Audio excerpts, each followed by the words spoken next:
பிதாவாகிய தேவனுக்கு மகிமை உண்டாவதாக.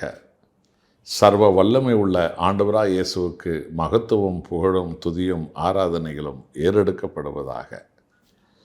சர்வத்தையும் ஆளுகை செய்யும் ஆவியான கடவுளுக்கு என்றென்றும் ஸ்தோத்திரங்களும் ஆராதனைகளும் துதி பாடல்களும் நன்றி பலிகளும் ஏறெடுக்கப்படுவதாக. 122ஆம் சங்கீதம் முதல் வசனத்தை பாருங்கள். தாவீது ராஜா இப்படியாக தன் மன விருப்பத்தை அவர் தெரிவிக்கிறார். கர்த்தருடைய ஆலயத்துக்கு போவோம் வாருங்கள் என்று எனக்கு அவர்கள் சொன்னபோது மகிழ்ச்சியாக இருந்தேன். என் அன்பானவர்களே, இன்றைய நாளிலே ஜனங்கள் ஆசீர்வாதங்களையும் பணம் பொருள் மேன்மைகளையும் பெரிதாக நினைக்கிறதுனால ஹோட்டலுக்கு போவோம் வாங்கன்றா தான் ரொம்ப மகிழ்ச்சி. அங்கே ஆடிப்பாடி கொண்டாடும் வாங்கலைன்ற ரொம்ப மகிழ்ச்சி.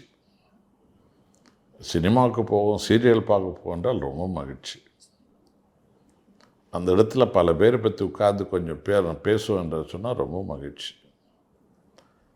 கிரிக்கெட் பார்க்க போவோம், ஃபுட்பால் பார்க்க போவோம், இன்னும் பல விதமான களியாட்டங்களை பார்க்க போவோம் என்றால் ரொம்ப மகிழ்ச்சி. இப்படி சொல்லிக்கொண்டே போகலாம். ஆனால் நம்மை உண்டாக்கி, நம்மை ரட்சித்து, நம்மை குப்பையிலிருந்தும் தூசிலிருந்தும் உயர்த்தி, நமக்கு ஆசீர்வாதங்களையும் அபிஷேகத்தையும் கொடுத்த பிதாவாகிய தேவனை, ஆண்டவராகிய இயேசுவை, ஆவியான கடவுளை ஆராதிக்க, துதிக்க, சபை ஆராதனைக்கு போவோம் என்று சொல்லும்போது அது போன்ற மகிழ்ச்சி, அதில் மேலான மகிழ்ச்சி உங்களுக்கு உண்டா? தாவீதை பாருங்கள். அவர் மகாராஜா. ஆயிரம் ஆயிரம் மக்கள் அவரை வணங்குகிறார்கள், புகழ்கிறார்கள். தங்க சிங்காசனம், அவருக்கு சேவை செய்யக்கூடிய நூற்றுக்கணக்கான வேலைக்காரர்கள் அவர்கள் மத்தியில் உட்கார்ந்திருக்கிற தாவீது சொல்லுகிறார், ஆலய ஆராதனைக்கு தேவனை ஆராதிக்க போவோம் என்று அவர்கள் சொன்னபோது நான் அளவிட முடியாமல் மகிழ்ச்சி அடைந்தேன். இதுதான் அன்பானவர்களே, தாவீதை தேவன் இறுதி வரைக்கும் உயர்த்தியதற்கு காரணம். தாவீதுக்கு முன்பு எல்லா விரோதிகளும் வெட்கப்பட்டு போக செய்ததற்கு காரணம். தாவீதை தேவன் இறுதி வரைக்கும் கனப்படுத்தி வைத்ததுக்கு காரணம் இதுதான். எல்லா மகிழ்ச்சிகளும் அற்ப நேரத்தில் மறைந்துவிடும்.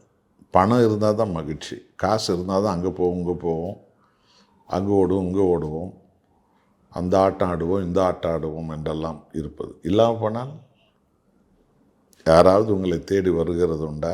அல்லது உங்களுக்கு தான் மகிழ்ச்சி உண்டா? உணர்ந்து பாருங்கள். ஆனால் தாவீதை பார்த்தீர்களா? என் தேவனை ஆராதிக்க ஆலயத்துக்கு போவது என்று எல்லோரும் சொன்னபோது சொல்லுன்னா மகிழ்ச்சி எனக்கு வந்தது என்று அவர் சொல்லுகிறார். காரணம், தன்னை தாழ்மையிலிருந்து உயர்த்திய தேவனுக்கு தன் வாழ்க்கையில் எல்லாவற்றுக்கும் மேலாக அவர் முதலிடம் கொடுத்தார். தன்னை குப்பையிலிருந்து தூசிலிருந்து உயர்த்தி மகாராஜா உட்கார வைத்த தேவனுக்கு எல்லாவற்றையும் காட்டிலும் தங்கம், வைரம், வைடூரியம், பதவி, அரண்மனை, தேசம், சிங்காசனம், மனித புகழ்ச்சி எல்லாவற்றுக்கும் மேலாக கர்த்தாதி கர்த்தருக்கு அவர் துதி செலுத்துவதை மகிமையாக கருதினார். இப்படிப்பட்ட அபிஷேகம்தான் இந்த உலகத்தில் நம்ம என்றைக்குமே ஆண்டவர் இயேசு கிறிஸ்துவுக்காக மேன்மை உள்ளவர்களாக நிறுத்தோம்.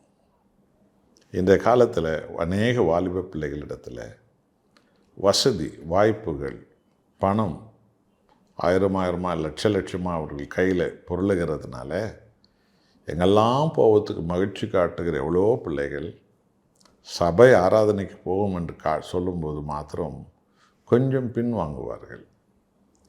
அப்படியே ஆன்லைனில் பார்த்துக்கலாமே, இதோட எனக்கு ரொம்ப முக்கியமான வேலை இருக்குது, அங்கே ஒரு பிஸ்னஸ் இருக்குது, அங்கே ஒரு வியாபாரம் இருக்குது, அதான் அந்த ஃப்ரெண்ட்ஸுங்க கூப்பிட்டாங்களே, அது அங்கே ஹோட்டலுக்கு போகணுமே, அது இந்த கிளப்புக்கு போகணுமே, இந்த விருந்துக்கு போகணுமே, அது வாங்க போகணுமே, இது விற்க போகணுமே.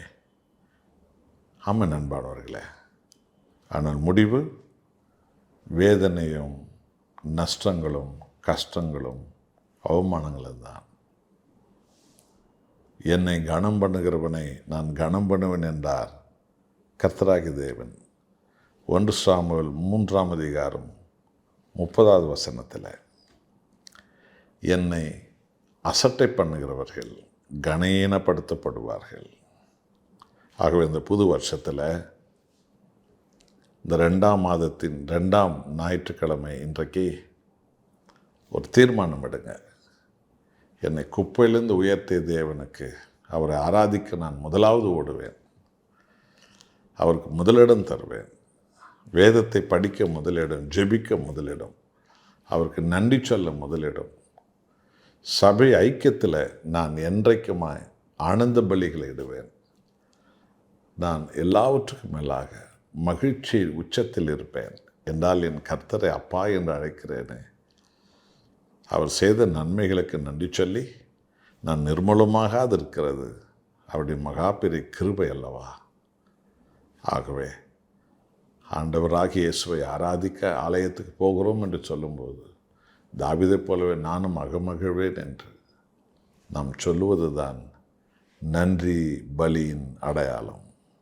ஒப்பு கொடுப்போமா? நாம் ஜெபம் செய்வோம். அன்புள்ள தேவனே, நன்றி என்ன என்பதை, நன்றி ஆராதனை, நன்றி பலி என்ன என்பதை தாவீதை கொண்டு எங்களுக்கு நீர் போதிக்கிற தயவுக்காக நன்றி. இன்றைக்கு வசதிகள் வாய்ப்புகள் பெருக பெருக உலகமெங்கும் கிறிஸ்தவ சபைகளுக்கு ஆராதனைக்கு வருவதை ஜனங்கள் குறைத்து கொண்டார்கள். வசதியை பெரிதாய், வாய்ப்பை பெரிதாய், நிலபுலன்களை, பெண்ணாசை, பொன்னாசை, மண்ணாசை பெரிதாய் நினைக்க ஆரம்பித்தார்கள். ஆகவே வெட்கங்களும் அவமானங்களும் தோல்விகளும் அநேக பேர் வாழ்வை மூடி கிடக்கிறது. தேவனே, எங்களோடு சேர்ந்து ஜெபிக்கிற பிள்ளைகள் எல்லாவற்றுக்கும் மேலாக உம்மை ஆராதிப்பதே எங்களுக்கு சொல்லன்னா மகிழ்ச்சியும், உம் பாதம் பணிவதே எங்களுக்கு வர்ணிக்க முடியாத சந்தோஷமும், உமது வசனத்தை கேட்பதில், ஆவியின் அபிஷேகம் பெறுவதில் அளவிட முடியாத சந்தோஷத்திலும் நாங்கள் நிரம்பும் பலனை எங்களுக்கு தாரும். இந்த வருஷம் முழுவதும் எங்களுக்கு மேலான அற்புதங்களையும் மேலான ஆசீர்வாதங்களையும் காணும்படி செய்ய போகிறீர். எவ்வளவு ஆசீர்வாதங்கள் வந்தாலும் உண்மையே எல்லாவற்றுக்கும் மேலாக நன்றி பலி ஏறெடுப்போம், துதி பலி ஏறெடுப்போம், ஸ்தோத்திர பலி ஏறெடுப்போம். எல்லாருக்கும் முன்பு உம்மை ஆராதிப்பதில் நாங்கள் முந்திக் கொள்வோம். துதி புகழ் உமக்கே. இயேசு நாமத்தில் பிதாவே, ஆமென்.